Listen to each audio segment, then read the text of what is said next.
అందరికీ నమస్తే అండి. ఈరోజు మన రెసిపీ వచ్చేసి మోతీచూర్ లడ్డు. చాలా సింపుల్గా అయిపోతుందండి. అది ఎలా ప్రిపేర్ చేయాలో చూసేద్దాం, వచ్చేయండి. ముందు మనం ఒక మిక్సింగ్ బౌల్ తీసుకోవాలండి. దాంట్లో నేను 2 కప్స్ శనగపిండి యాడ్ చేశాను.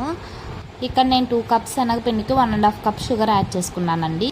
పాకం రెడీ అయ్యేలోగా మనం శనగపిండిని ఫ్రై చేసుకుందాం. మనం ఏ షేప్లో అయినా ఫ్రై చేసుకోవచ్చు అండి. ఇలా కాదు అనుకుంటే బూందీ వేసుకుంటాం కదండి, అలా బూందీలాగా వేసేసుకుని మిక్సీ పట్టేసుకోవచ్చు. ఈ మిక్స్చర్ని మనం సైడ్కి పెట్టుకోవాలండి. ఈలోగా పాకం ప్రిపేర్ అయిందో లేదో మనం ఇలా పంచదార మెల్ట్ అయిపోయాక ఇలాచీ యాడ్ చేసుకోవాలండి. ఇలా ఇలాచీ యాడ్ చేశాక నేను ఇక్కడ ఫుడ్ కలర్ కూడా యాడ్ చేస్తున్నాను. నాకు ఎక్కువ ఫుడ్ కలర్ ఇష్టం ఉండదు కాబట్టి చాలా మైల్డ్గా వేసాను, అంటే లైట్గా వేసాను అనమాట. మీకు కావాలంటే ఎక్కువ వేసుకోవచ్చు. సో ఇలా తీగపాకం వచ్చేసాక మనం మిక్స్ చేసుకున్న మిక్స్చర్ని వేసుకుని మిక్స్ చేసుకోవాలి. బాగా మిక్స్ చేసుకుని దీంట్లో మీకు ఇష్టం ఉంటే కాజు పౌడర్ వేసుకోండి, లేదా స్కిప్ చేసేయచ్చు. చూసారుగా ఎంతో రుచికరమైన మోతీచూర్ లడ్డు ప్రిపరేషన్ని. Please do subscribe.